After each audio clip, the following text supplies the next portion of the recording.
So welcome. We're starting our work session on CTRAN. Thank you very much for being here. And we'll just jump right in. Thank you, Council. Oh, push the button. There we go. Now can you hear me? Okay. Yeah, great. Thank you, Council Chair Sue Marshall and Council for having us come to do our explanation for CTRAN side. I'll have Scott Peterson, our Deputy Chief CEO, do most of the talking for explanation. And as I've said, we have TriMet online with Jeb Dorn and Paige Schloop that will help with explanation from that perspective. We'll get started. All right. Thank you again for the opportunity. As Leanne mentioned, we do have both Jeb Doran and Paige Schloop, I believe, on here as well. The presentation that we have loaded in is the same presentation that we gave to the CTRAN Board of Directors at our December board meeting. And it contains quite a bit of information. I know there's a lot of talk and interest on the operations and maintenance costs that are assumed as part of the IBR program for light rail. And so I definitely want to allow for enough time. So I think these first few slides, I'm going to try to go through a little bit more expeditiously, but please, by all means, if you have questions as we're going through this information, just let us know. And a heads up for you, Jeb, online, I'll probably just, when we get to the O&M slides, if it's all right with the council, I think I would just ask you to walk us through that information, and I can certainly add and contribute as needed. So with that, if we wanted to, thank you. So when the IBR program was able to achieve what is one of the early project milestones in the adoption of the locally preferred alternative. This took place back in 2022, wherein CTRAN, TriMet, all of the project sponsors, the two cities, the two metropolitan planning organizations, the two DOTs, all endorsed the overall kind of overarching project elements, which included a replacement bridge, as well as light rail transit for the transit mode. Each of the organizations that adopted that framework back in the middle part of 2022 also included kind of a series or a set of conditions that went along with it. So the CTRAN Board of Directors back in July of 2022, I believe, one of our conditions concerned funding for the operations and maintenance and light rail, and we had adopted some pretty specific language that that mentioned that CTRAN would not be funding any portion of light rail O&M, with the one exception being station security for the stations on the Vancouver side. In large part due to the proximity and the large amount of transfers that are anticipated between the bus system and the light rail system. But other than that, we weren't going to be pursuing any O&M funding for light rail. Fast forward to a few months ago, the CTRAN board had a discussion and ultimately amended that language. I believe it was the November board meeting. And so the language on this first slide on the left is what was adopted back in 2022, and then what the language has been changed to that is still currently in place. And instead of kind of that strict prohibition, it now says that CTRAN may pay for all or a portion of the light rail O&M costs in Washington. And so, yeah, next slide. We pause just a moment. Yes. Sorry, Okay. I have a question. Can you explain where the modified language came from? That came from, it was a recommendation from the city of Vancouver to do that. Thank you. And it is this language that will be reconsidered in the March meeting. So I think for those of us that serve on the CTRAN board, this is what we'll need guidance on whether or not to support including the ability for C-Tran to support the O&M costs. Is that correct? That's correct. That's correct. Yes. Yep. Thank you. Yes, absolutely. So this presentation kind of focused on three categories. The first one, just an overall program update, and I understand there was a recent presentation from the program overall in terms of some of their other milestones recently, most recently with the completion of the supplemental DEIS public comment period. And so the program's going to be moving into completing that final EIS, I believe, later this year. Don't want to spend a lot of time on that here this morning. The second section was on the FTA capital investment grant process overview. There's a lot of detailed information in here, and that's where we will get into some of the light rail O&M cost assumptions that have been developed. And then the third and kind of final section focuses on what some current options are that C-Tran has that it could tap into to help pay for all or a portion of the light rail O&M costs. So if we want to advance to the next slide. I already talked a little bit about this, but the program is going to be working towards hopefully finalizing that EIS, I think later this year. The FTA, that last bullet on here, and we're going to get into a little bit more detail because the FTA Capital Investment Grant Program is very unique. IBR has received a couple of significant, I think 2 significant federal grants to help pay for different parts of it. In order to get the federal grant to help pay for the light rail transit capital cost, you have to go through this very lengthy process. So if we could move on to the next slide. The CIG, what we call CIG, the World of Transit, has many acronyms, as lots of different government programs and agencies do. But this is a longstanding discretionary program within the Federal Transit Administration that pays for kind of the more significant capital investment type of transit, whether it's light rail, heavy rail, BRT, usually in a fixed guideway. And there is a very detailed process that takes some time to get through. IBR, I believe, has been assuming and hoping and planning for as much as a $1 billion grant through the FTA CIG program. Next slide. Because this is a discretionary program, we all know a pretty significant change in the new administration coming in. How that plays in kind of will remain to be seen. We're not going to know for a while. But the last few years, in part through the bipartisan infrastructure law that was approved, the CIG program at FTA has been the recipient of record levels of federal funding. Because it's discretionary, because there's a change in administration, I think it's unlikely to assume that we're going to continue to see those same record levels of spending. But again, we're not going to know until we get further into the new year. Next slide. So in the Capital Investment Grant Program, there's 3 distinct phases. The first is project development, and this is where the project that has been defined through that locally preferred alternative goes through a pretty lengthy process in terms of identifying and defining how the initial early kind of design and engineering work on light rail will take place.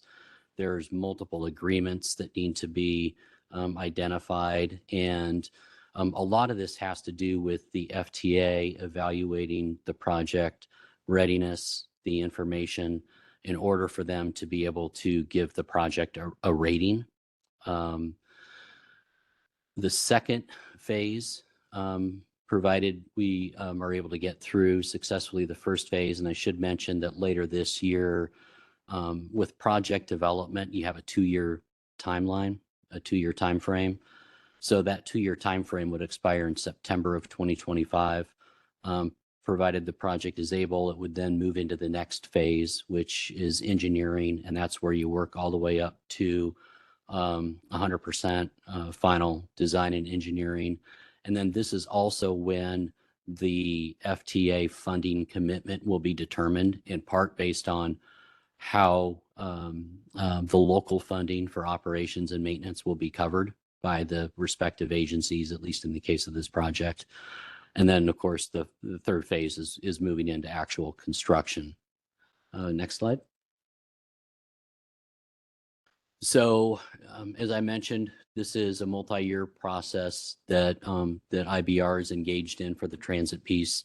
The project, when it gets rated, and I believe the current schedule has the submittal going to FTA for the initial rating, I believe early in 2026. So the project has to be in a position of having received at least a medium overall rating to be able to advance and be in line to be able to get a potential significant grant as we continue to work through those multi-phase steps that we just talked about. Next slide. Well, that's okay. Great, thanks. This is just a visual representation of what FTA looks at when it reviews these project applications. There's really kind of two primary sections that they review. The first one is what is called project justification. Those are the 6 categories on the kind of the top left of the left-hand column. And then also the local financial commitment or the financial rating, which is in the green boxes down below. And based on how each of those individual categories get rated, the project will receive a cumulative rating and either a low, medium, high. There's sub variations of that, low, medium, medium, high. But at the end of the day, those 2 categories have to equal out to at least a medium rating. Next slide. I have a quick question on sure. this one. Has this rating already occurred, or is this in the future? Yeah, thank you for that. I meant to say that the project does not currently have a rating. So the first submittal, because we're still in the project development phase, that initial submittal, and Jeb or Paige, please jump in here if I'm not saying this right. My understanding is we're looking at early 2026 to submit for a rating. Yeah, I would say that that timeline is still being explored. It could be anywhere, from that early 26 to late 25 in August of 25. So we're still working through those timelines to figure out the submittal. Okay, great. I'd be curious about the economic development portion of it. Just an analysis of what this will bring to the community. Yeah, and I don't know, Jeb, do you want to talk a little bit about what goes into the economic development category? I don't know that that's my level of expertise to be able to speak in great Okay. detail about that. It's, it's all based on modeling results and that help feed that information to determine how that's calculated. But I don't know all of the factors to speak to those. Yeah, and just maybe just a little bit more on that is what they also look at is what is currently on the ground and what's also currently being assumed in terms of, your densities, the number of jobs, employment, population, and then what plans and policies are in place within, in this case, it would be downtown Vancouver, that could help make a light rail type of investment more substantial. There's a lot of talk about that Evergreen Square area at the terminus, and I believe the city of Vancouver owns that property. And so there may be an opportunity in that category to look at doing some additional type of investment in something like a transit-oriented development type of project that could help that rating get boosted a little bit.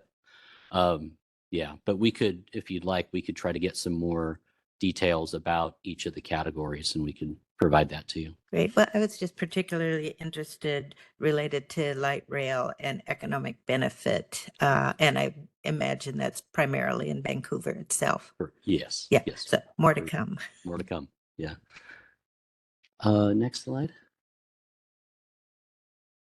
So one of those boxes on the previous slide deals with the local financial commitment. And so before finalizing any type of a grant agreement with FTA, there has to be a sufficient amount of funding that is committed to be able to not just pay for whatever capital costs are still needed to be covered, but ongoing operations and maintenance. And so in this case, the FTA would be reviewing both TriMet's financial condition as well as CTRAN's, if CTRAN were in fact going to be funding a portion of it. And they want to look at not just what the current financial condition is, but kind of going forward. And are you going to be able to meet the commitments to provide these service levels without compromising the service that you already have out on the street? And so there's a lot of detail. There's a lot of information and evaluation that goes on. And usually this results in a lot of back and forth with FTA of staff. And so that is something that will have to be kind of figured out before any type of a grant could be secured. And I think that's one of the reasons there's been a lot of recent interest in trying to figure out how the O&M will be covered. So. And Scott, Yeah. don't the renewed ridership information from TriMet, doesn't that have to be submitted to justify the grant information as well? Yeah, that's an excellent question. So there's a couple of big things that will be happening this year that will have to be fed into the submission to FTA for the project rating. One is updated ridership modeling, because we talked a little bit earlier about the fact that when the LPA was adopted, it was back in 2022. The work and the discussions that led to the recommendation for the LPA started even a couple of years before that. And so the initial kind of transit ridership modeling, and I think for the entire project as well, it was done through Portland Metro's regional model that was based on 2019. So we know, pre-pandemic, a lot's changed. So FTA does require, and I believe the program will, in the next number of weeks, be updating those ridership forecasts, at least for the transit side. And so when that happens, a lot of the financial information about the currently assumed O&M costs, there's kind of an important caveat there, and that is they will have to be adjusted, or likely have to be adjusted once we get that updated ridership information. How would Light Rail Act influence the ridership for CTRAN? Are they competing with each other? They really aren't. I mean, so currently CTRAN has a route, the Route 60 that we operate from downtown Vancouver that connects to the yellow line. So that, if light rail were to come over, CTRAN would get rid of that route. We are also currently assuming that CTRAN would continue some level of express bus service, because these are trips that are happening, usually from like our park and rides, like up in Salmon Creek or 99th Street, and then having a single seat bus trip all the way into downtown Portland. But the yellow line extension would just end at Library Square, at Evergreen. Thank you. Next slide. So we already discussed the fact that IBR does not currently have a CIG rating. It will likely receive one at some point in 2026. And then the slide also covers what we just talked about as well. So we mentioned the transit ridership modeling work that has to be done. IBR for the overall program, I believe, is still assuming or planning for an updated capital cost estimate that I think would be released later part of 2026. Throw something at me if I got that wrong. But so those are, those are two important things to kind of keep in mind as we go forward here as well. Next slide. So this is where the next few slides are going to kind of get into some of the details on the assumptions that went into the current thinking on light rail O&M. So Jeb, if you are comfortable and able to, I'm going to maybe just turn it over to you at this point, and we'll take it from there. Yeah, yes, I'm willing to help out. So on the slide here, you're seeing part of what the agreed upon framework. So, IBR pulled together both TriMet and C-Tran to walk through a way to look at the service split using the state line that was based on the route miles. So it's really important to understand that when we're talking about the costs that we're splitting between the two agencies, that we're only talking about the cost of increased service. So the draft environmental impact statement defined a build project and a no build project. So all of the things in the no build costs are the existing conditions of both, the C-Tran service network and the TriMet service network. The build project is what this project, the IBR program, would build for both express bus and light rail, both in terms of the extension or expanding bus on shoulder or the level of service increases for those two services. So the geographic split is based on, of the 1.9 mile extension of light rail, about 55% of that geographic footprint is inside the state of Oregon, and the other 45% is inside of the state of Washington. For express bus, same thing applies, where in the state of Oregon, when we look at all of the express bus routes combined, so the two routes specifically, I believe, are the 101 and 105. Those two combined route miles equal about 62% of the service route that's inside of the state of Oregon, with 38% inside of the state of Washington. Next slide.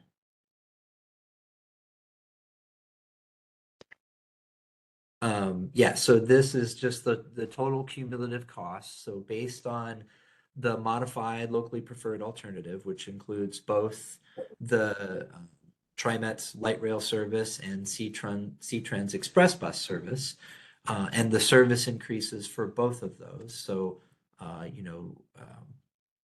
both of those services do experience some increase in service in order to meet the anticipated service demand. That came to a total of the cost you see here on the screen, the roughly 21.8 million. And so that was based on a level of service that we defined. So when we did this effort, we were preparing to help administrative drafts of the EIS. And so that went into and was developed as a number using 2019 as a base. And then that money was escalated from opening day, or from that 2019 cost to the fiscal year 33 as a projected target that we knew at the time. So there is a little bit of a difference in the average inflation rate. I think there was a rate provided from C-Tran that's a flat rate across those years, and then another rate for light rail that was applied across those years. Next slide. We have a couple of questions here. Go ahead. Sure. Sorry. Oh, it's okay. Thanks, Jeb. So just to clarify, it would be $21 million on an annual basis to operate light rail versus $1 million annually for C-Tran. Correct? Sorry. So it's 21 million in total 20 million of that is for the light rail and 1.5 is for the express bus service increases. And that is also further broken down by fare recovery and other things, which I think we'll cover here on the next few slides. But this is So- annually, correct? Say again? This is annually? This is annually, correct? Yes. Annually. Okay, thank you. And maybe just one additional point on that. So that's beginning what's assumed to be 2033. And so what you would see if we move forward with C-Tran and TriMet funding our respective shares, for example, if that's what it becomes, there would be an interlocal agreement, intergovernmental agreement that would kind of spell out and assume a certain level of inflationary costs added to that kind of going forward. So that first year it would be correct in 2033, but then you would see slight inflationary increases that are agreed upon that would be subject to an agreement between the two transit systems. Yeah, so that's not even including CPI inflation. That's just That's the flat rate. yeah, in that's a 2033. ballpark figure without increased inflation, which I'm sure will happen and occurs normally. Yeah, and for clarification, going beyond 2033. So Yes. that's Thank you. I do have a question as well. So what I heard you say earlier that if light rail were to be part of this project, the C-Tran Express would not be in service. Is that correct? No, I'm sorry if I said that incorrectly. So the current planning assumption is that there will be both, if light rail were to come to Vancouver, C-Tran would continue to provide express service kind of going forward. Okay, you may have said that. I must have That's misheard as okay. well. Yeah. And so, and the cost on opening day, fiscal year 2033, includes the average inflation rate of 4.5. So that $20.2 million for TriMet Light Rail is based on that 4.5 average inflation for the next 8 years. Is that correct? Jeb? Yes, that is correct. But yeah, for the inflationary period during that time, the earlier years, obviously that includes the COVID year increases where inflation was kind of wonky. So that average is a little higher than it normally would be. Okay, and then just one more question. This is going back a couple of slides. We don't have to do that though. What I understand is that you have projected ridership information, but as of 2019, nothing current. Is that correct? Is that what I heard? That's correct. Okay. And so that updated ridership modeling is happening, I think, now, and it Mhm. will, I think in the next couple of months, Jeb, it's fair to say that we should have some updated, more current ridership. Do you know how far out these projections are being made? I imagine they're starting in fiscal year 2033, but how far out are we projecting, a ridership? 2045. 2045. Okay, so it's an additional 15 years after 2033. Okay. Thank you. That just raised a question for me. But you did say that the yellow line was going to be curtailed. Is that correct? And maybe you could describe what the yellow line is. Yeah, sorry. The yellow line is the current interstate light rail line. So that would be extended. Our current local route that does what that extension would do would be, so C-Tran has a route. It's our route number 60. That route would be eliminated because it would be duplicative of light rail coming into Vancouver. So the yellow line is just, it's the Interstate Max line that TriMet operates. Okay, thank you. Yep. And I do have just one more question. I don't see any information, and you might be able to provide that later, but what's the projected growth both in Clark County and really Portland metropolitan area over the next couple of decades? That's it's a great question. I don't know, at least with specific numbers. There is, we know based on just the growth that we've seen on our side of the river in recent years, that's certainly likely to continue. As it relates to C-Tran and the transit service we provide, we are, for our local fixed route service, we are just about at 100% of ridership recovery compared to where we were in 2019. Some of our routes, I think we have 10 or 11 routes that are above where we were in 2019. And so we've made a number of service changes during this, pandemic period that, that has really helped, I think, kind of boost ridership. And, we see continued demand. If you look at all of the discussion about the lack of affordable housing, multifamily housing, that many of you are working on day in and day out, we anticipate seeing significant ridership growth within Clark County kind of going forward. I will note that our Cross River service is not recovering like our local services, and trying to figure out what that new normal for transit service is going to look like is something that we continue to work on. And we are also working on at C-Tran, and hopefully we may have an opportunity in the not too distant future to talk about our long range planning efforts that are underway at C-Tran. And so we have some funding authority that's left that we'll talk about here in a little bit, that could add some significant service improvements within Clark County as well. Thank you. Just to answer your population question, just in Clark County, with our comp plan update, we're planning for an increased population of about 200,000 in the next 20 years. So Which is that's- pretty significant. And in the Portland metro area, at least the 3-county area, 1.6, 1.7 million people, I imagine there will be a significant growth as well over the next 20 to 30 years. And I imagine it's being taken into account, right? Oh, yes. Yeah. Yes. Okay. Oh, yeah. Thank you. Definitely. Yep. Chair, Yes, go ahead. just quick question, and if you address it later in the presentation, feel free to just tell me and move on. But how exactly was the 20+ million factor determined? Where's the math, the meat, the information behind that? Sure. And I'm going to probably ask Jeb to take that one if he can. For the express bus, it's an operating cost per hour that's developed based on our current cost and then inflated up. But for the light rail side, Jeb, would you like to? Sure. And Scott, is that in any of that information on a later slide or? Well, can we go to the next slide? No, actually, can we go back? Okay. Yeah, I think Yeah, it was it's- 2 slides Yeah, ago. I can address that question. So it's similar to Express Bus in some ways, but it's broken down a little bit in a little bit more detail. So it takes into consideration things like the number of train miles that the car for the trains traveling, or train hours, excuse me.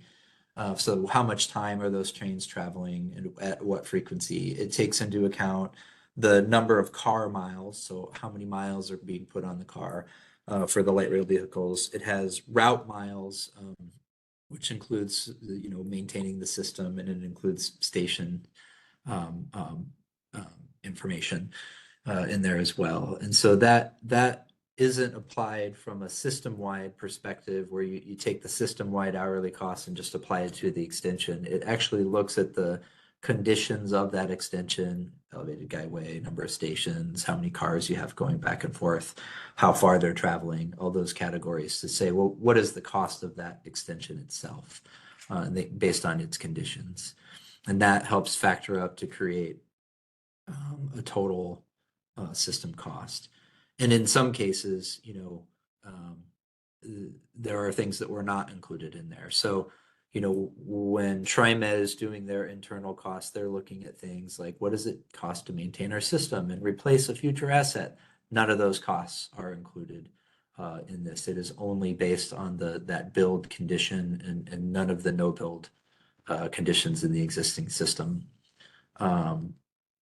It doesn't also, unique to this circumstance for this alignment, we are elevated with elevated stations, but a majority of what is, from Oregon, Hayden Island North, is on infrastructure that will be owned by the DOTs.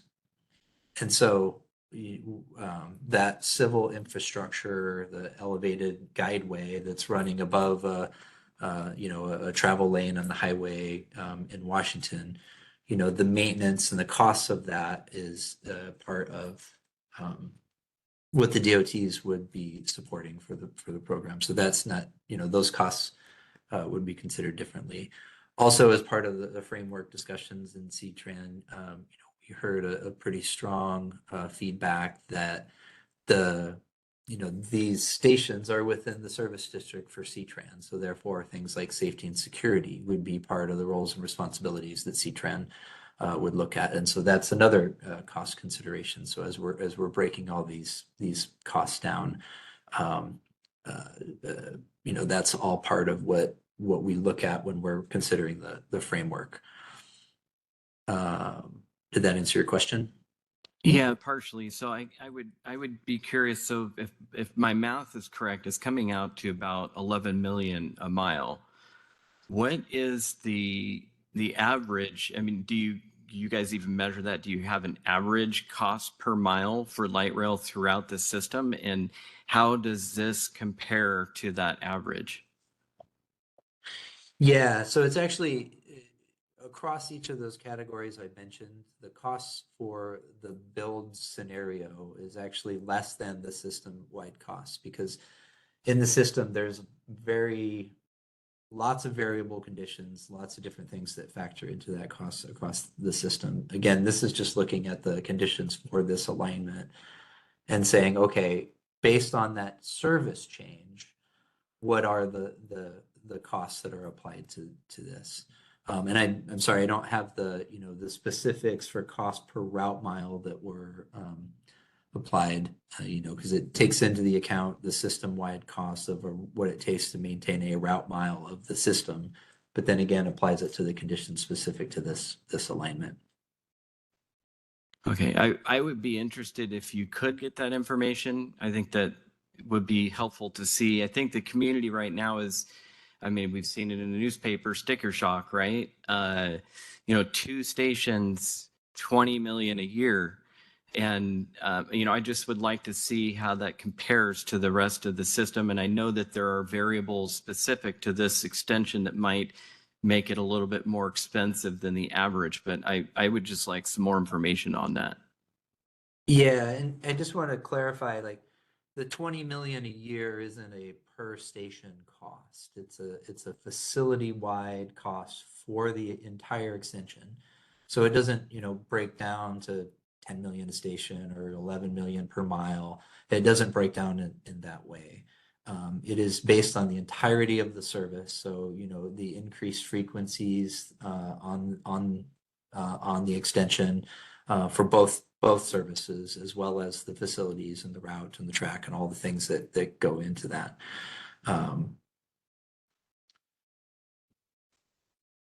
So, but we can, you know, reach out to TriMet and see if they are available to have some further discussions to help break down their costs.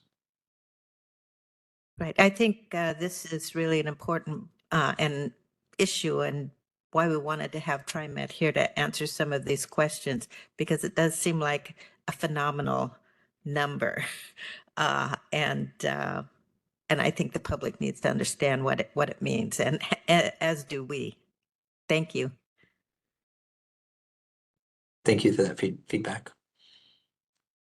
So on this side, you know, I think it's important along this line of discussions as we're talking about the 20 million and, you know, we want to be clear that the ask of what's paid for this for the Washington share is not the total 20 million. And I think everybody understands that, but I like to just say that out loud. It does apply, you know, when we look at the system costs of the extension, we look at fare recovery and what you know, there's a lot of ridership being generated through the different configurations. So Scott mentioned, you know, there's the express bus service that is going to continue.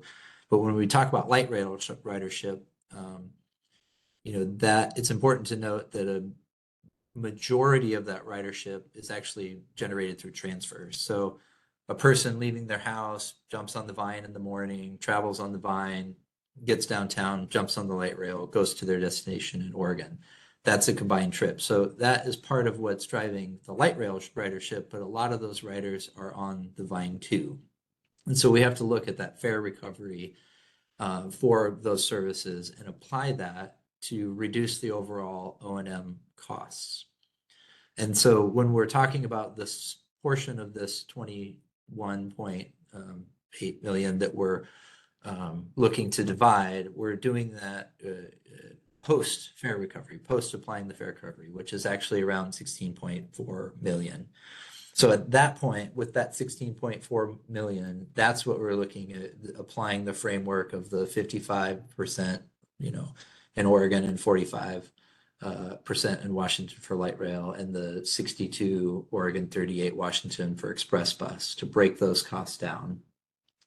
So when we're talking about the Oregon funding share, we're looking at both the light rail and express bus costs for those operations in Oregon. So that's around the 9 million total of fiscal year 33.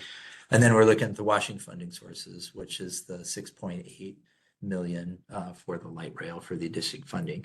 CTRAN broken out separately is paying, already paying for express bus in the state of Washington, and that share of service increase is the, roughly 450,000 you see on the screen. Jeb, I have a question for you. How Sure. many light rail trains do you think is necessary for 1.9 miles across the bridge? Right. So we can't look at it from a 1.9 mile extension, because as we apply service increases, that is through the system. And so we have to look at when we introduce that new service, where in the system does the trains become full, and how many trains do we need to put out in order to maintain that service? So start a service at the peak period in the morning. And then there's a ratio that looks at spares. If a train breaks down, how do you continue to maintain that service? So based on that comes to the EIS included 19 LRVs that would be needed in order to support the service expansion that we're talking about for light rail on the program. Okay, and has TriMet ever contributed to O&M costs for CTRAN purposes? Well, the framework that we're proposing here does, in that it pays for those express bus service operations in the state of Oregon. But I don't know that I could speak to historically. I am not aware of any situations, Scott, or is that true to your knowledge? Yeah, yes, it is. I mean, I think all of the express bus service or service across the river into Oregon that's being done by CTRAN has been 100% CTRAN cost. Thank you. Go ahead. Couple Councilor. questions, kind of back to what we were just talking about. So how many train cars are currently used for the yellow line? A great question, and I don't know the answer to that, but we could certainly find that and get back to you. Great, appreciate that. And then I have to ask about the 25% fare recovery, because from my understanding, CTRAN's overall fare recovery is 3%. Is that accurate? I'm sorry. Could you repeat the question? Sure, no problem. I was saying that from my understanding, CTRAN fare recovery currently is about 3%. Is that accurate? I believe so. I don't know the exact number. I will say pre-pandemic, we were kind of up in the 14 to 15% range. CTRAN, even before the pandemic, made a decision, a policy change at the CTRAN board to begin offering students free fares. And so a great program, but it also started impacting that fare box recovery.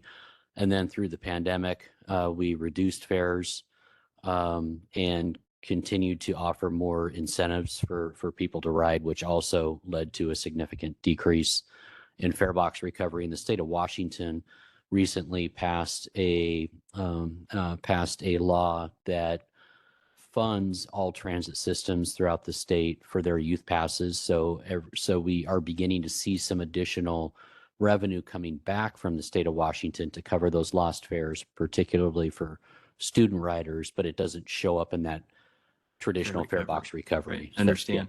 So, but still, I mean, we've never seen anything near 25%. So I was curious correct. where that Yeah. number is coming from. And Jeb, I believe that's more tied to anticipated ridership on light rail, but do you want to answer that one? Yeah, and so the number of 25% did come from the modeling and looking at the generated ridership relative to service to come with an estimated fare recovery. But that number was checked against the agencies, and Scott spoke a little bit to where C-Trend was, and for TriMet, if I recall correctly, it was close to that 25% mark for the system. So we could find out what that current is and get back to you. And if I could, I think it may also be helpful to know that, you know, we've talked a lot about what was pre-pandemic and where we're at currently in the updated ridership work that's currently being done. The way we've been describing it, at least on the C-Trans side, is we expect a lot of these numbers to shift and change once we have that newer data that we'll be submitting to the Federal Transit Administration. And so while these are the assumptions that went into the current numbers we're talking about today, what we've been communicating to our board and others is that we expect these numbers to change later this year.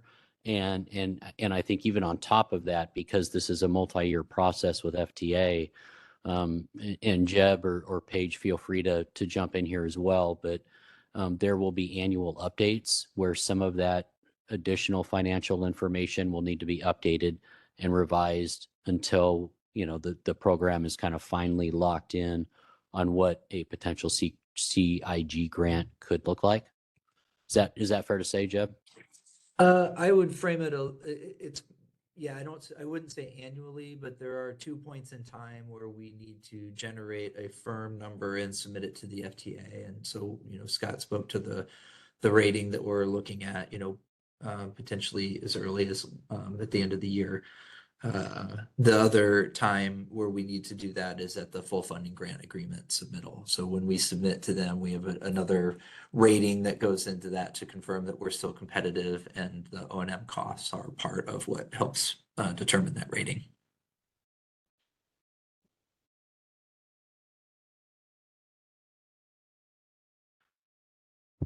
So if we wanted to move from this last section is more kind of C-Tran funding options that are available to us today, but did we want to talk any more about O&M before we leave those slides?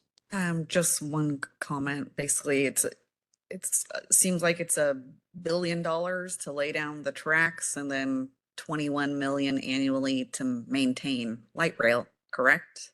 Well, so the capital cost that's currently being assumed for the light rail component, I think it's like 1.9 billion. Is that? Yeah, so that it's 1.8, and that does include, you know, more than it includes some express bus in there as well. So, you know, it's important to remember the program is considering express bus improvements, new vehicles, and an expansion of the O&M facility to support those new vehicles, as well as the light rail extension. While that isn't all paid for by CIG funding, you know, the program is committed to the MLPA and delivering the MLPA. And TriMet is proposing 19 new rail cars, correct?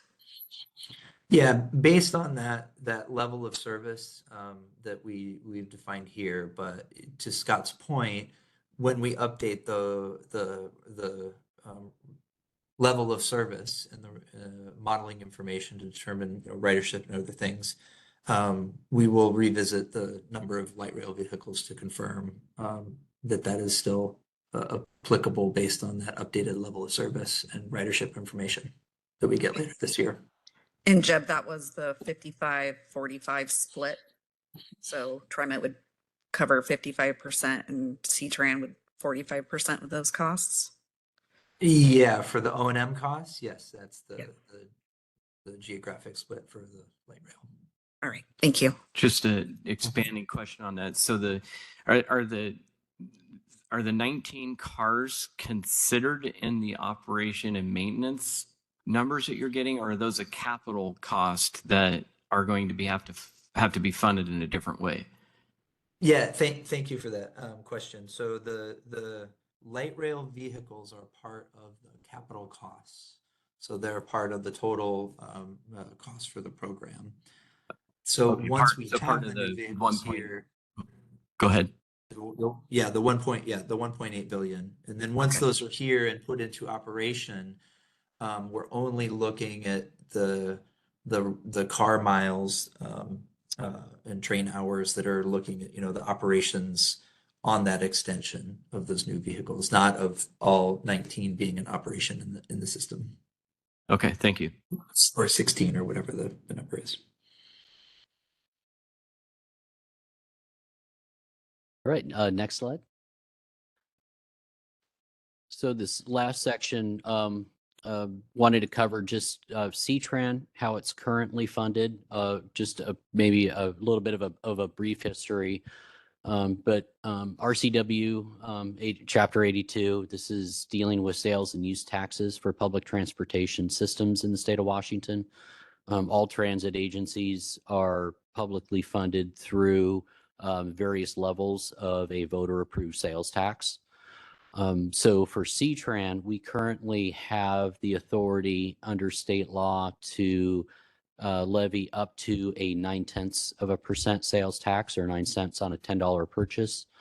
C-Tran currently collects a voter-approved 0.7% sales tax. And so we have that, I think I made mention of this earlier, an additional 0.2% of voter-approved authority that remains. And I also briefly mentioned that C-Tran is looking at adopting its long-range transit plan later this year. And the current working assumption is that additional 0.2 would be sought at some point in the not too distant future, but it would be used to fund service improvements that would be designed to meet the population growth that we also talked about earlier as well. So going all the way back, C-Tran was formed by voters countywide in November of 1980. At that time, we were approved for 0.3% sales tax.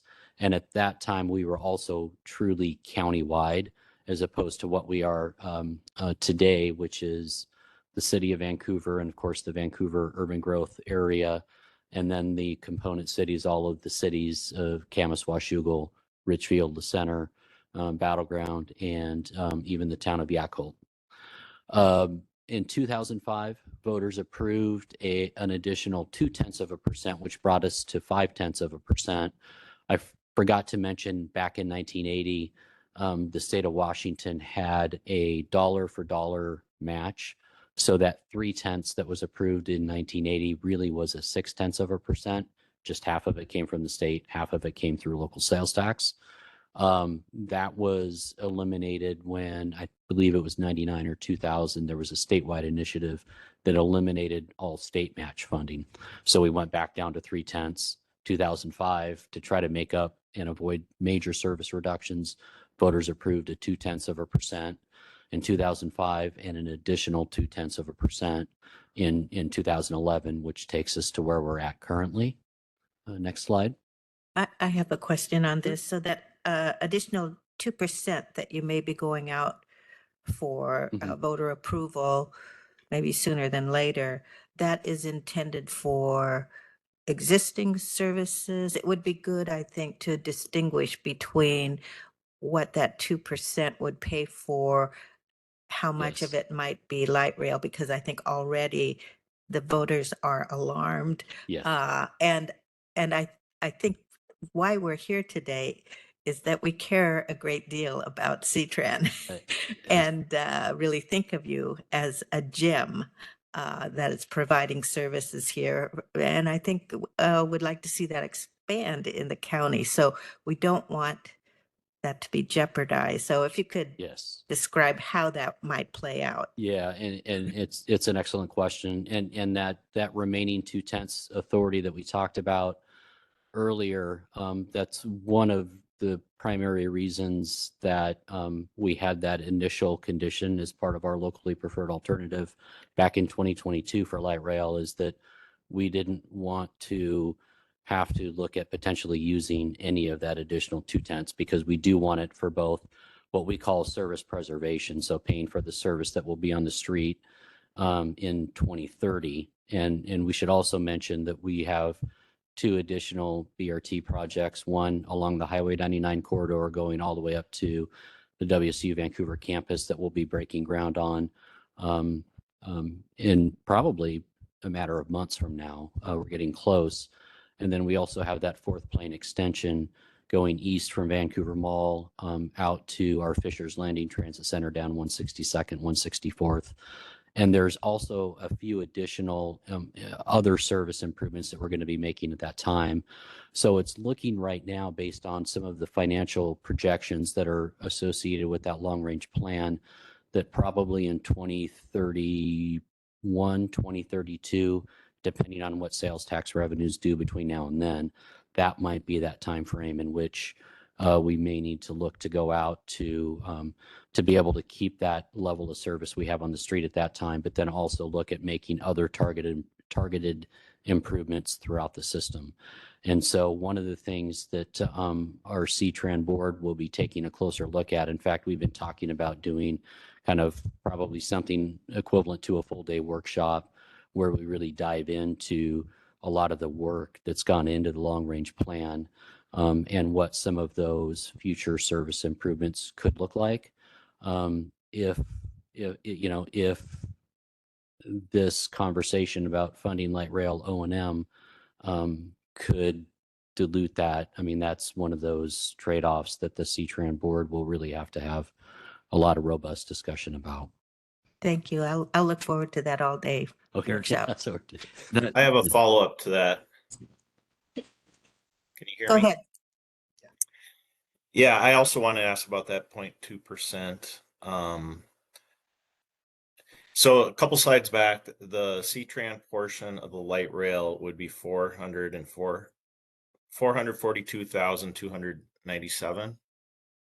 Is that correct? And is that potential increase that would go to the voters include that? I believe the 442,000 would be the CTRAN share of that additional express bus service.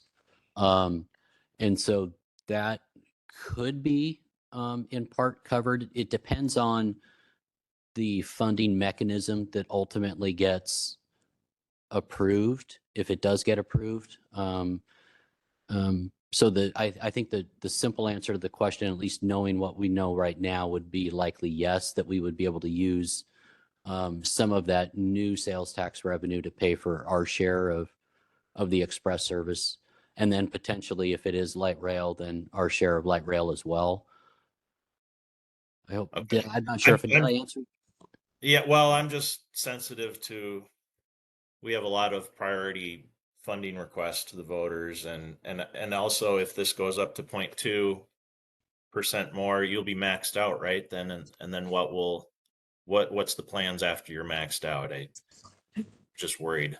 Yeah, no, it's a good question.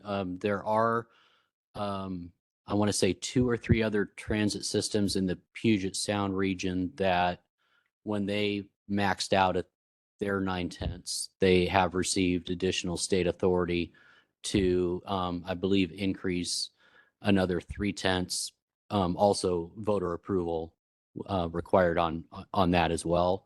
We're really working towards the assumption in approving our long range plan that 2/10 would be sufficient to be able to do a lot of the significant improvements, at least over probably the upcoming 20-year horizon. So, at some point that discussion may have to happen, but I think right now our working assumption is that we would not look to go beyond the 9/10. Sure. Okay, thank you. I have some follow-up questions, but I'd love to hear the rest of the slides first.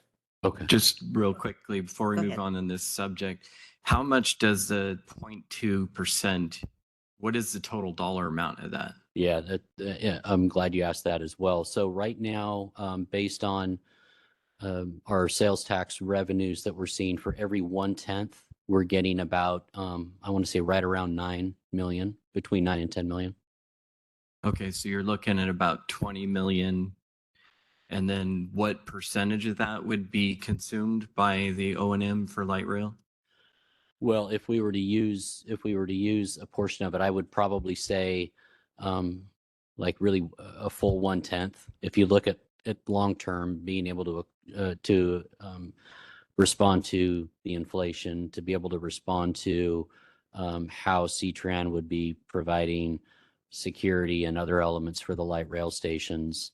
If there are park and rides as part of the program, those are the types of things that will bump that cost up, I think, a little bit more.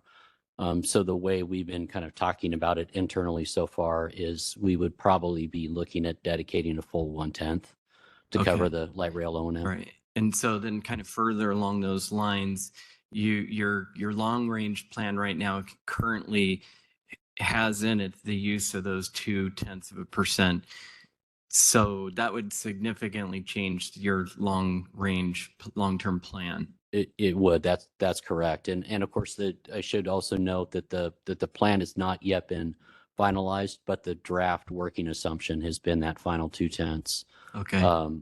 I think that would be a very useful public discussion, on what the sacrifices to the overall system would need to be. Yes, and that's that full day workshop. Maybe it's a multi-day workshop, but yeah, it's a really important discussion to have. So Scott, you just mentioned security on light rail stations. Why wouldn't TriMet be providing the security? well, and it's not to say that they couldn't do that. I think I know from the staff perspective is because you've got so much interconnectivity between our BRT stations and the light rail platforms in downtown Vancouver, our local routes, our local bus routes that will be, providing very close service, that having the security continuity between what CTRAN currently provides throughout its bus system, it'll make for a more seamless transfer. And I think the rider expectation that we have proper coverage, that we have the resources that we need, and that if CTRAN is the one doing it, that we have a little more flexibility in terms of increasing those types of services where we need to. Does TriMet not provide security, or would it be dual security by CTRAN and TriMet? Yeah, and those are some of the details, quite honestly, that I believe would need to be kind of worked out as part of that, any kind of an agreement between CTRAN and TriMet. It may be that some of those O&M funds could help fund it, but I think that CTRAN feels strongly that we want to be able to maintain some degree of control about the amount of security that is present, because we, like TriMet on to the south of us, we want to make sure the rider experience is a safe one. Yeah, Scott, if I may just add to that, I agree with you. There's lots of detail to really work through, but as an example, the security on the trains themselves, fare enforcement, those types of things, that would still be done by TriMet. In the area around the stations, like Scott pointed out, is the part where CTRAN expressed their interest in being able to have more control. So both agencies will provide some level of security, and that line of division through all the nuance, we still need to really get into with a fine tooth comb to delineate. Go ahead, Counselor. Yeah, Yeah. just one more question before we move on. What happens in the event that the voters don't pass the 0.2%? Yeah, also a very good question. So assuming IBR is IBR and it's not part of that conversation. We would probably be looking at later in 2030s, later in that decade and beyond. First off, we would be able to provide additional new service. We'd be looking at trying to preserve and sustain the service levels that we have, look at maybe changing some of the service delivery options. One of the things that C-Tran has done recently is we launched a relatively new service called The Current, which is more kind of dial a ride, similar to an Uber or Lyft for certain areas where the population doesn't necessarily require a fixed route. And so, we would look at doing everything we can to preserve service levels. But, at some point you get to, if your funding is frozen, your annual inflationary costs are going to overcome that revenue. And at some point in time, you'd be looking at some targeted reductions as well. So at the time that we're planning to grow about 200,000 over the next 20 years, we would be looking at trying to maintain the same level that we have today. Thanks. Okay, we have, I think, 4 more pages for your sir, and I'll go quick. presentation. So I think the next few should be relatively quick. If this is just graphical depiction. Our 2023 revenues, about 3/4 of our revenue, 76% comes from sales tax. If you looked across the state at other public transit systems, you'd see something very similar because transit agencies in the state are limited to sales tax. Next slide. So we talked a lot already about the C-Tran 2045 plan and, the fact that at some point, probably in the next 6 to 7 years, that we'd be looking at utilizing at least a portion or all of that additional 2/10. Mentioned also the board workshop on our long range plan as well to kind of help carry this conversation we're having right now forward. Next slide. So there is, we've talked a lot about that 2/10 that is remaining of our general C-Tran sales tax. There is also through the state of Washington, RCW 81104 has a separate category that is specific for high capacity transit sales tax. This is a separate up to an additional voter approved 0.9% sales tax specifically for high capacity transit, which is transit in a fixed guideway. Light rail could work in this. I will note for the purposes of this discussion that back in 2012, as part of the previous interstate bridge project, the C-Tran board submitted a 0.1% sales tax increase through this 81104 that was not approved by the voters, but that is an additional option that's still available to C-Tran should the board choose to go down that path again. The one benefit to it is that it wouldn't impact that remaining 0.2%, but it would be a cumulative, assuming we get the additional 0.2 approved on top of it. There's also an option to, with this high capacity transit sales tax, to either do it throughout our entire service and taxing boundary, so all of the cities, the Vancouver urban area within the county, and the city of Vancouver could vote on it, which is what happened in 2012. Or it also allows for a smaller sub-district to be created, and there's a lot of flexibility with it in terms of it could be a single jurisdiction like the city of Vancouver. It could be an even smaller subset of the city. So there's different ways to look at doing it. But these are the 3 options that are legally in place that are available to C-Tran should the board choose to pursue one or more of those going forward. Next slide. This is just the visual of our service and taxing boundaries. So you can see the city of Vancouver, Camas, Washougal. I mentioned the Vancouver urban area, and then our component cities to the north and northeast. Next slide. So because this is the same presentation we gave to the C-Tran board in December, we've talked a little bit about this, but at least some of these elements. So, C-Tran was saying that there's not necessarily a pressing need right now to determine that specific LRT O&M funding strategy, because we know moving throughout the course of this year, there's going to be a lot happening in the way of ridership getting updated, capital costs getting updated, and we also mentioned the need to try to advance and hopefully complete our 2045 plan before the end of this year as well.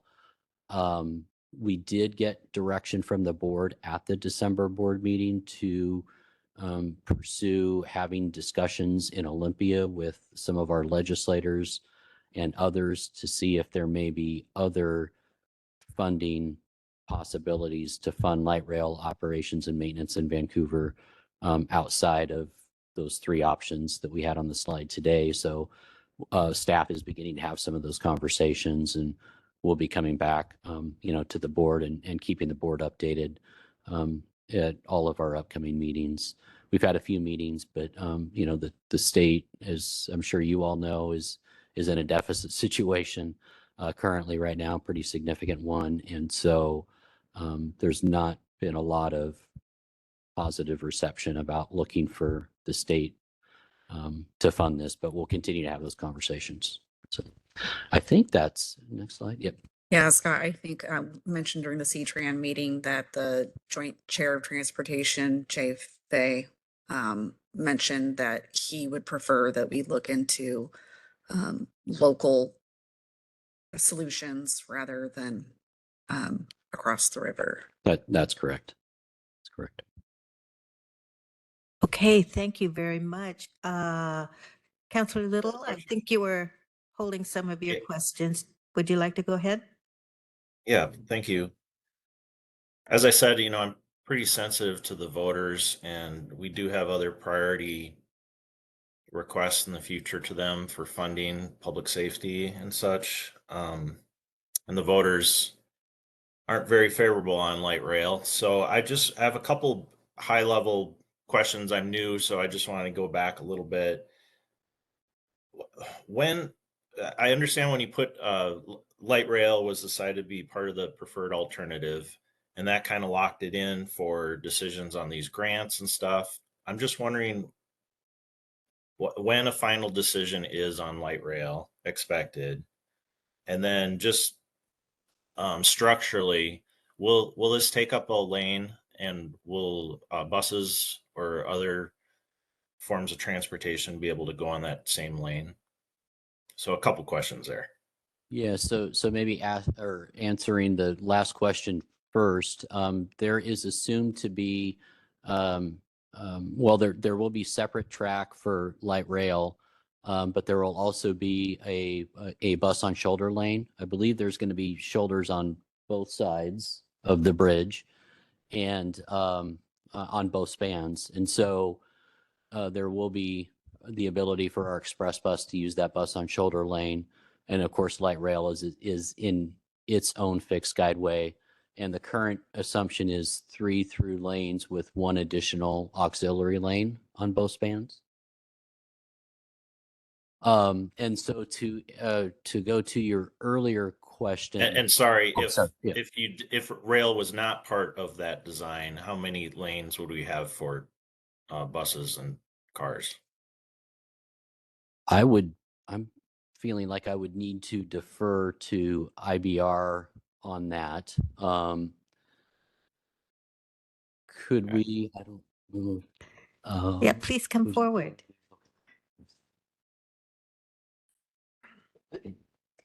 This one, do you want to go? Can you do? And if you could just introduce yourself for the record. Thank you. Good morning. Good morning, Chair, members of the board. Frank Green, Assistant Program Administrator for the IBR program. So if I understand your question, as Scott said, the light rail would be on its own dedicated guideway because immediately after you go over the river, it would separate from the freeway onto its own kind of alignment that would go to stations both on Hayden Island and on in Vancouver.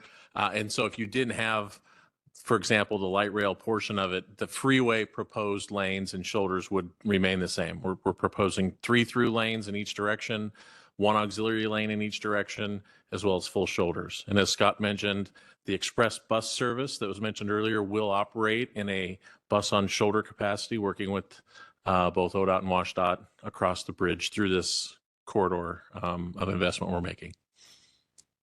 So light rail would not be taking up a lane of traffic that would otherwise be provided if light rail was not there. Correct. It's its own dedicated guideway that once you get over the river, it kind of separates from the freeway and goes to where the stations need to be. It's not in the same kind of footprint as where the freeway is. Okay. And then my other question was about the preferred alternative and how dependent like the CIG grant is on the light rail proposal and when a final decision is made.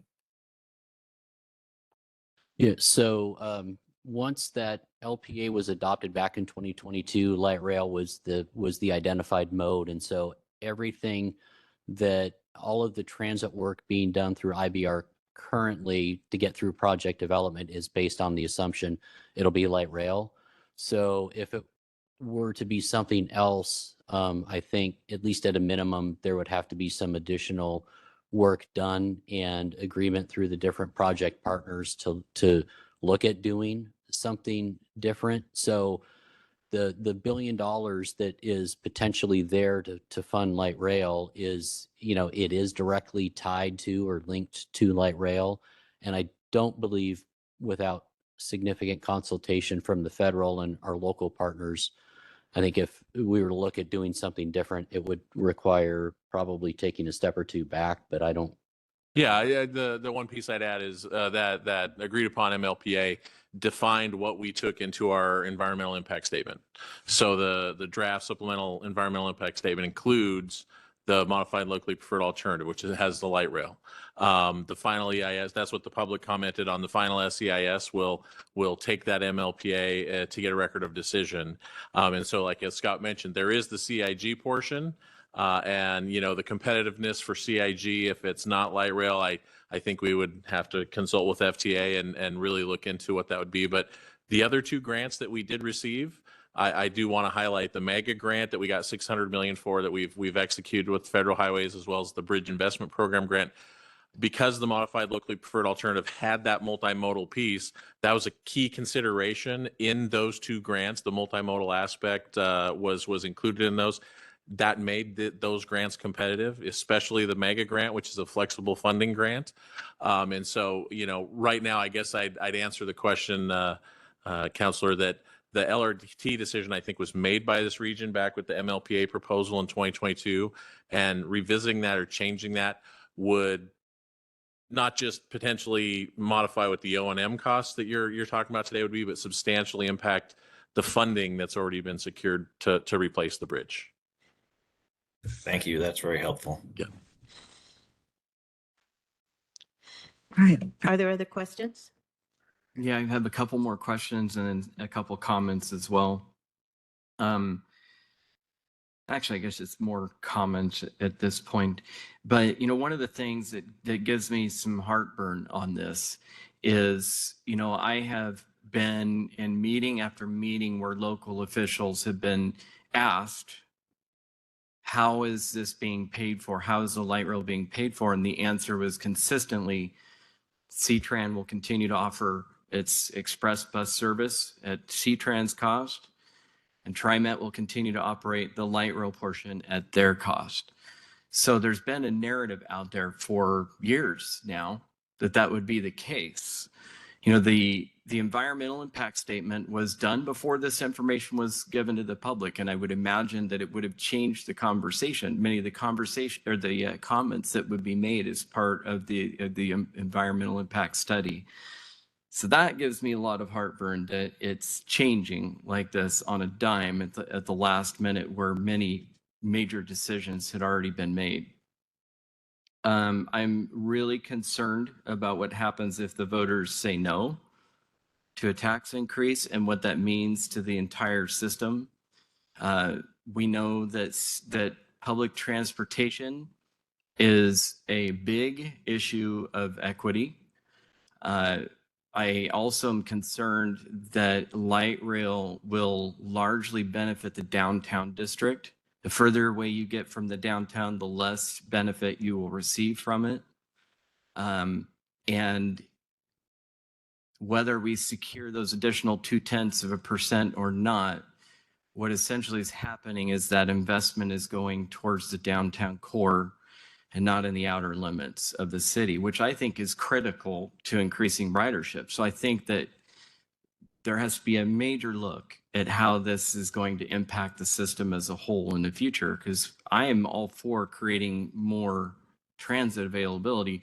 I am not opposed to light rail. I lived 2.5 years in Europe and probably used it every single day, multiple times. It is a wonderful tool to be able to get around in the right places in the right circumstances.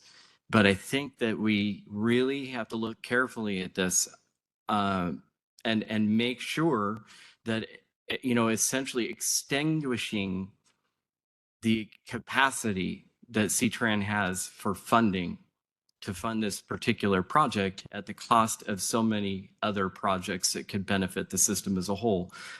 That's a huge trade-off to ask for. So I don't envy those that are in this decision-making process, because it's going to be a tough one. That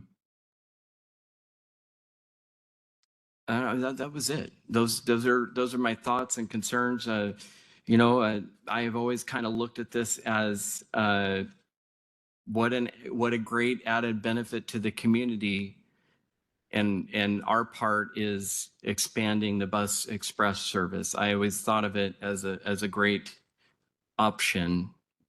When you see this change, this massive change, it kind of shakes that confidence level. Councilor Belcut?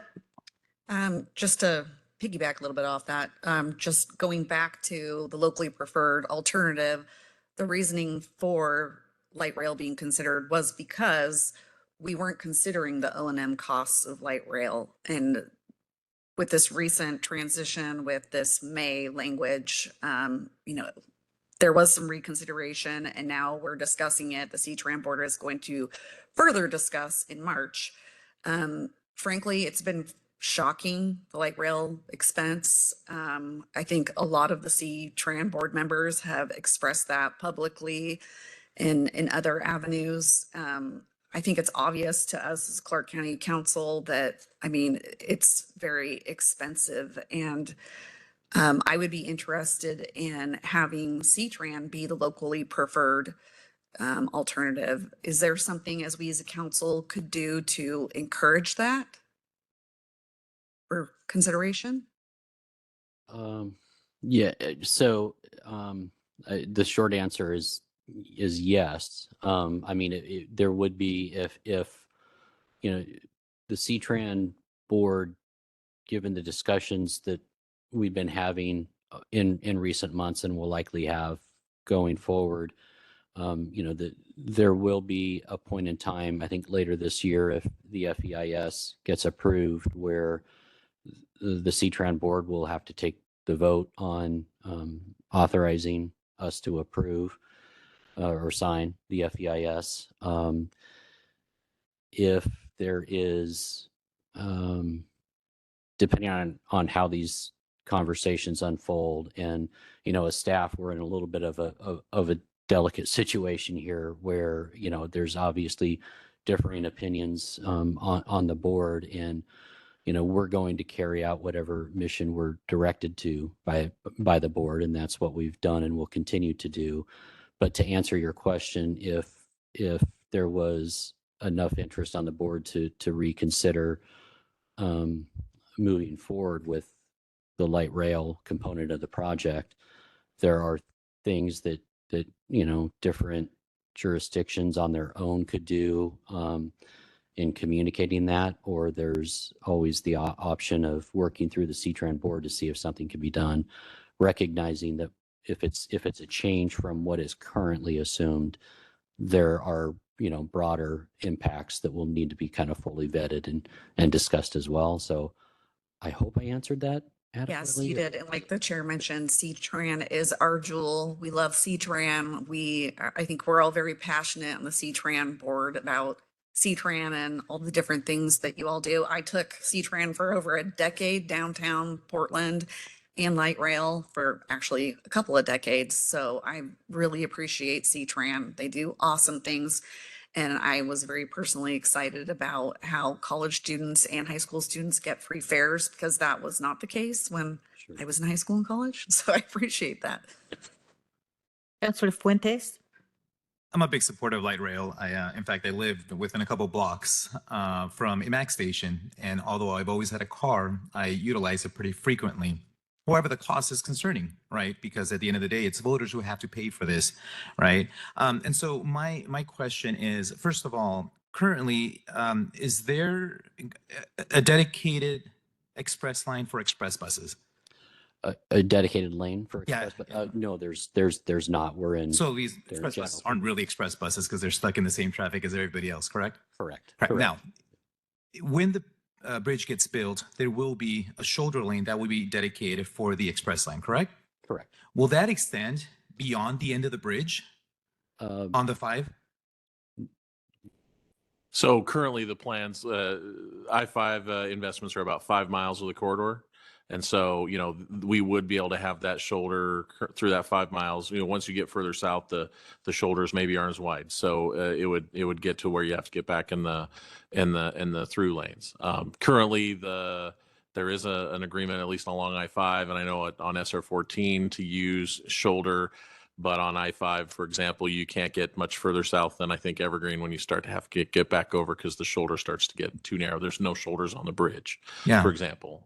So the investments would add that kind of that shoulder throughout the kind of about 2.5 miles further south than it currently does today. So then riders on the express bus would still be stuck in traffic once they get further down past the end of the bridge. Is that correct? Yeah, they'd be Yeah. subjected to any congestion. So I guess my question is if, and my concern, if we decide to lay down tracks for TriMet, why continue running those buses? Yeah, and that's been a topic of conversation going all the way back to the previous project as well. I think based on a lot of the work that's been done, both the prior project as well as the current one, is you've got different trip generators, you've got destinations along the corridor throughout the yellow line in the northern part of Portland, and then you have that dedicated express service that is really feeding primarily employees and some students between those more outer areas and north or just north of Vancouver directly to downtown Portland.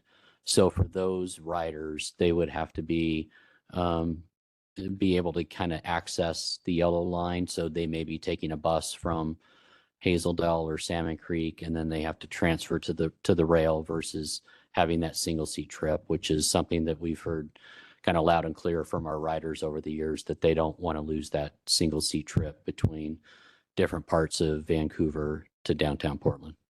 And that's because currently the express line does go as far north as I believe you mentioned Hazeldale, correct? Yes, Okay. yes, it does and it will when we're going to be redoing the Salmon Creek Park and Ride as part of the Highway 99 BRT project. And so the expectation is that we would have express service back up there as well. Yeah, I think Councillor Young did bring up a good point that the 2 stations built are really just serving downtown Vancouver. However, the way that I see it is that they're feeders, right? They're feeders for other lines in the system. And so we don't currently have a light rail, which is why I think people appreciate, that one opportunity to only ride just one bus all the way downtown. I wonder if the sentiment would change. How much outreach is being done to community members to really understand, how they feel about this proposal? I know I don't have the exact numbers of updated, but throughout the IBR program, we've had a significant amount of outreach and engagement to both Portland and Vancouver. We've had open houses throughout the draft supplemental EIS on both sides of the river. We can get back to you with the actual number of meetings and the number of touch points, but it's definitely in the 30 to 40,000 touch points with people at different meetings, whether it's neighborhood associations, whether it's open houses, online public events, all of that. So I can share that information. I think I might have brought it last time. I probably had a slide, and my comms team's probably yelling at me because they have updated numbers. But Years worth of meetings. I know this for so yeah, 40,000 touch points, that's pretty significant. So kudos to you for doing that. I think what I'd be more interested is kind of seeing what people are thinking and feeling about this, right? And so if you're not doing surveys, then I think that's something to consider, but I'd like to understand what the community members are. Well, yeah, and one of the key pieces of the environmental process is that we did receive, I think I'm going to probably say the number wrong, 3,900 submittals of comments to the DSEIS, and that equates to probably 10,000 comments because there was some submittals that had multiple comments.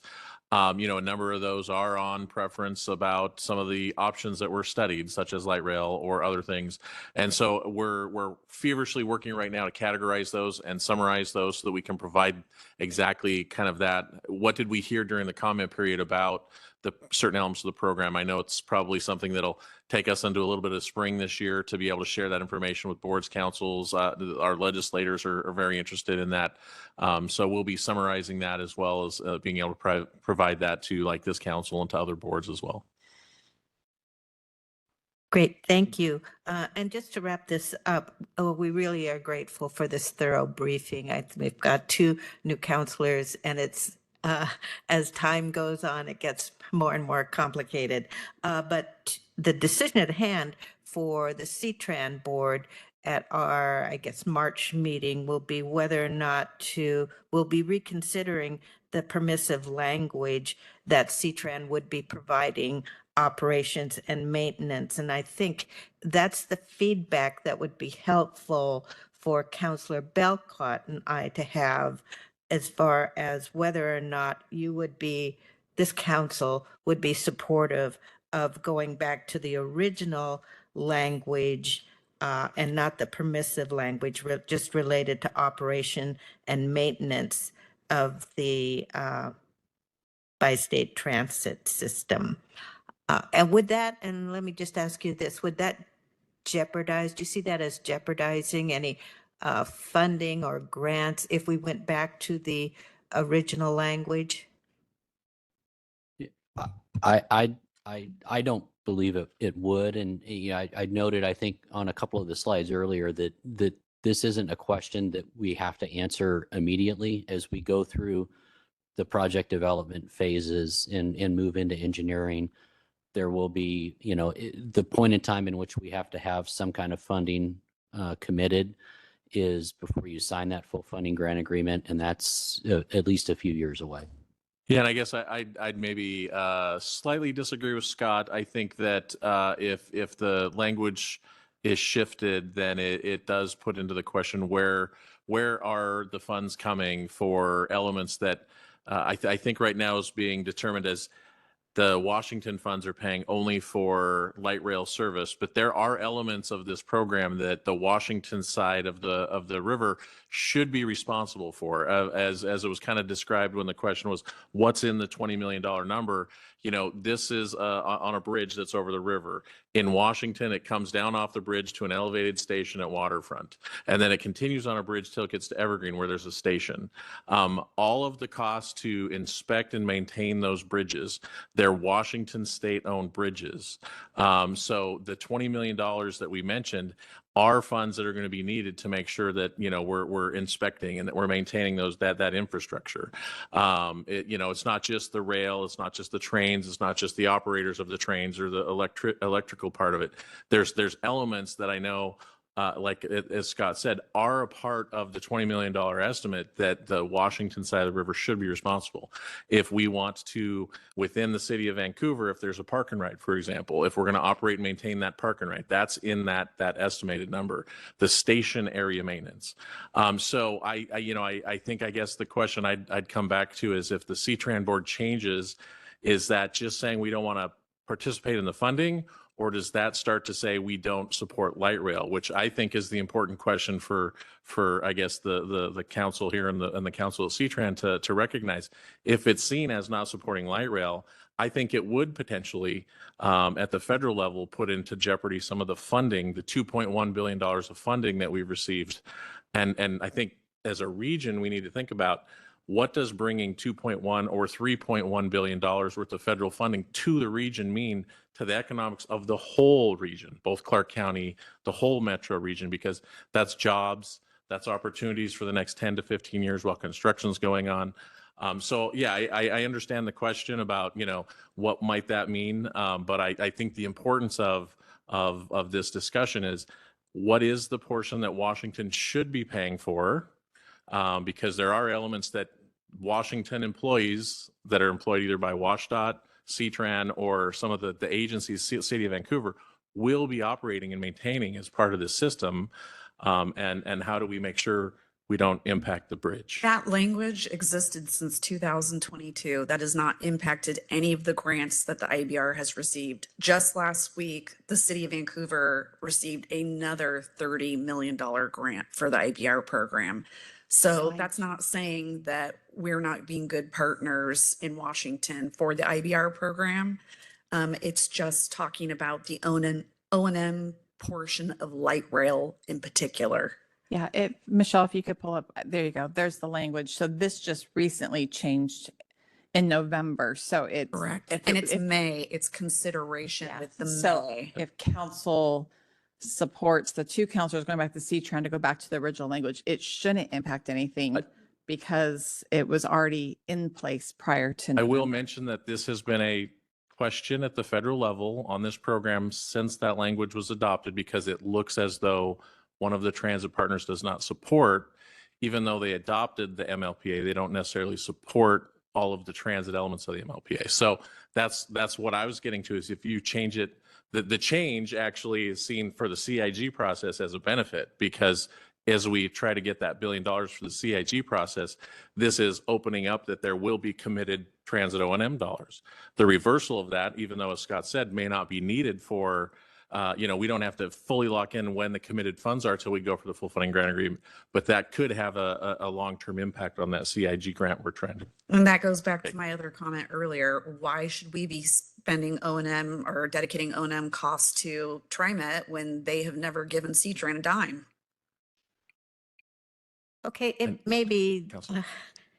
not necessary to debate all the fine points, but there are allowed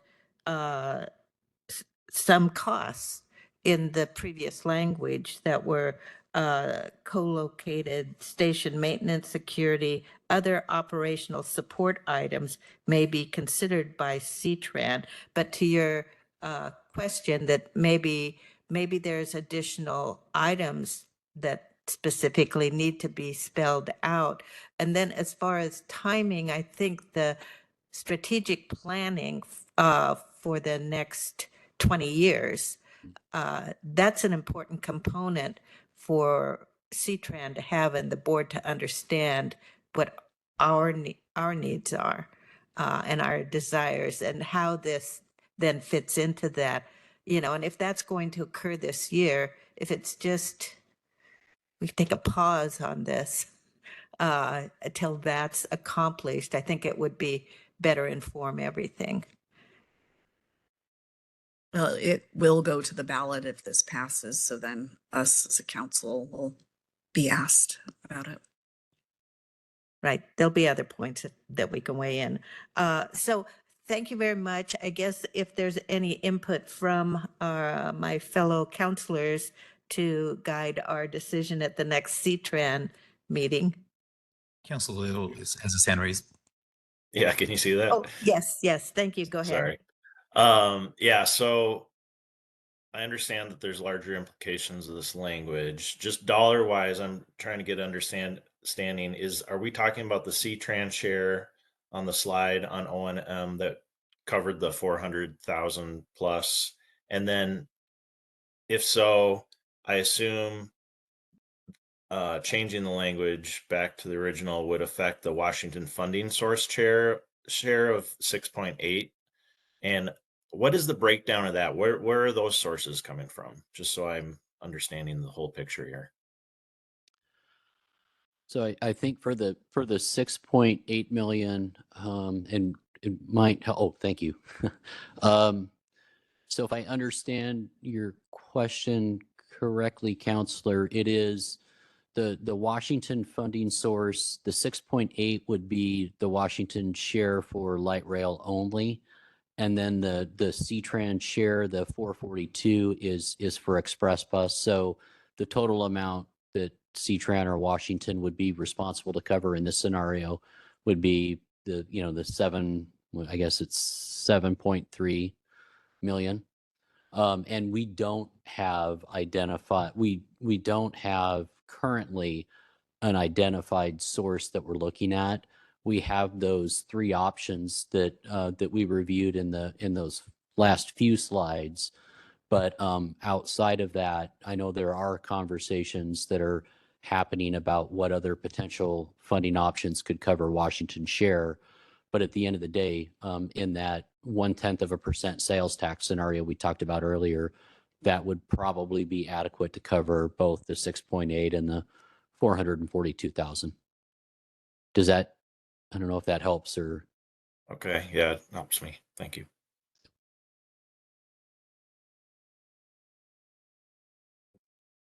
Just a couple thoughts real quick, if I may. I think that this project is critical to our region. There's no question about it. And I hesitate to do anything that puts that at risk. At the same time, I don't think I can stomach committing half of the potential expansion of C-Tran for 2 stations. I have a real problem with that. 0.1% going towards that O&M for just those extension of 2 stations. So I don't know. This is a Let me this is a just tough ask one. you this very narrow question. Would you be supportive of returning to the original language or keeping the change that was made in December? The change in December is not it's not permanent. It was just reconsideration. And then we're going to be talking about it in March. Right. But So yes or no on the reconsideration then of the language? I'm a no. A no not to reconsider? I'm a no on the proposed language change, as was the majority of the C-Tran board minus 1 member.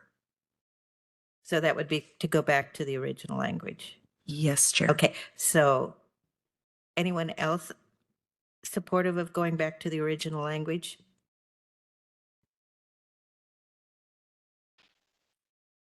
I think I would be. I did watch one of our neighboring jurisdictions, their council meeting when they discussed this, and there was one point that was made that I think is very relevant.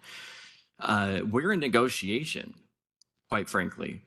This is the first thing that they have thrown at us.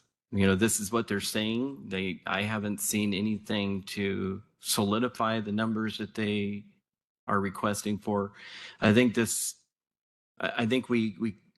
I would recommend that we go back to the original language, and there's the ability to negotiate, get some of those costs down, maybe change the ratio of share. I don't know, maybe trim down parts of the project, but I don't know that this council is in a position No. to do that it's negotiation. just a yes or no, but Here's another thought, because I feel like people are struggling with this. This won't come back to the C-Tran board till March. We have an ability, I think, still to have TriMet come and ask them some more questions or any other questions or presentations folks would like to have. thank you for that clarification because it makes a difference. So I would rather not make a decision at this point. I think that I would love to have more information. I'd like to hear from TriMet as well before I make a decision. I'd like to just discuss it more as a team here because it seems like there's broader implications that haven't fully been discussed during this session right here. And I want to fully understand that. Okay, it sounds like, well, Counselor Belcott, would you like to say something? I was just wondering, for the council, what else would they want from C-Tran? Additional information that what other than what they provided today? Well, there was a number of things that I know I requested that we didn't have answers for at the time being. I certainly would be interested in having that and any other of the counselors' questions as well if they didn't have an answer. Here's what I would like to suggest. It sounds as though there's additional questions, maybe not just of C-Tran, but TriMet, and that we schedule another session prior to when we need to come back as a C-Tran board and vote to fully hash this out further, because there are broader implications in terms of the whole funding package. This has been a delicate process to bring this project forward. We've seen what happened last time, and here we are a decade plus later, much more expensive. So I think it does behoove us to proceed cautiously. So I would just suggest if people give the nod to having another work session, maybe submit your questions to the county manager, and we can get some additional presentation. Did you want to say something? Yeah, Chair, thank you. I was just going to mention, I know there was a number of questions. We can absolutely work with TriMet. Whatever questions there are, let us know. We'll work with TriMet. The IBR program will work with TriMet and our partners to bring back those. I know there was the per mile, there was the number of light rail vehicles on the yellow line. There's a couple more. Whatever there are, we can definitely work to bring back. Great, Group. great. Okay, is And I that, just have ahead. additional thing. I just want to know that if we went back to the original language, what funding options that would close the door on for us to help provide the Washington share. And I would just like to see what the whole list of Washington share potential funding options are. Good questions. Yes. Okay. So if council can send me their questions, maybe by the end of this week, that would be helpful. And we would really like TriMet to be here to answer them, not be filtered to IBR. Thank you. Great. Thank you. We're grateful. We appreciate your participation today. I know it was a long session, so thank you very much. Thanks. Thank you. Thank you. Thank you. Okay, and that's the end of our scheduled work session. So this meeting is adjourned, and we'll come back together at 1 o'clock for council time.